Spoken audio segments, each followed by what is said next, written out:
కొత్త టెలికమ్యూనికేషన్స్ బిల్లుకు లోక్సభ ఆమోదం తెలిపింది. ఈ బిల్లును కేంద్ర మంత్రి అశ్విని వైష్ణవ్ లోక్సభలో ప్రవేశపెట్టగా సభ్యులు ఆమోదం తెలిపారు.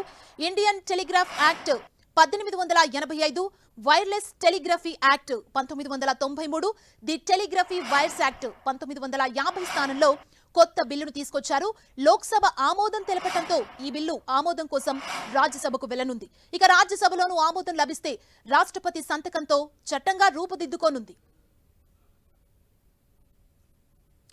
కొత్త టెలికాం చట్టం ప్రకారం శాంతి భద్రతలకు, దేశ ప్రయోజనాలకు భంగం కలిగించే పరిస్థితులు ఎదురయ్యాయని భావిస్తే టెలికాం నెట్వర్క్ మొత్తాన్ని ప్రభుత్వం తన నియంత్రణలోకి తెచ్చుకోవచ్చు. ప్రజా ప్రయోజనాల పరిరక్షణ కోసం సందేశాలను రహస్యంగా వినొచ్చు, ప్రసారాలను నిలిపివేయొచ్చు. ప్రకృతి విపత్తులు వంటి సమయాల్లోనూ ప్రభుత్వానికి ఈ అధికారాలు లభిస్తాయి.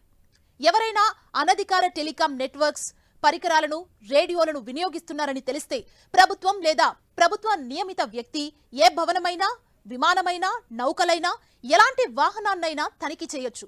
వాటిని స్వాధీనం కూడా చేసుకోవచ్చు. వాణిజ్య అవసరాలకు స్పెక్ట్రమ్లను వేలం ద్వారానే కేటాయించాలన్న దేశీయ టెలికాం సేవల సంస్థలైన జియో, వొడాఫోన్, ఐడియా అభ్యర్థనలను ప్రభుత్వం తోసిపుచ్చింది. ప్రపంచ వ్యాప్తంగా ఉపగ్రహ సేవలందించే కంపెనీలకు ప్రభుత్వమే స్పెక్ట్రమ్స్ ని కేటాయించేలా బిల్లులో ప్రతిపాదించింది. ఇంటర్నెట్ ఆధారిత సందేశాలకు, కాల్స్ చేసుకోవడానికి వీలు కల్పించే వాట్సాప్, టెలిగ్రామ్, గూగుల్ వంటి యాప్లకు ఐటీ చట్ట నిబంధనలు వర్తిస్తాయి. వీటిని టెలికాం చట్ట పరిధి నుంచి తొలగించనున్నారు. ఓటీటీ యాప్లు telecom regulatory authority of India Troy పరిధిలోకి ఉండబోవు. అక్రమంగా, అనుమతులు లేకుండా ఫోన్ సందేశాలను రహస్యంగా విన్నా, ట్యాపింగ్ కి పాల్పడిన భారీ జరిమానాతో పాటు కఠిన శిక్ష విధించే నిబంధనలు ఈ బిల్లులో చేర్చారు.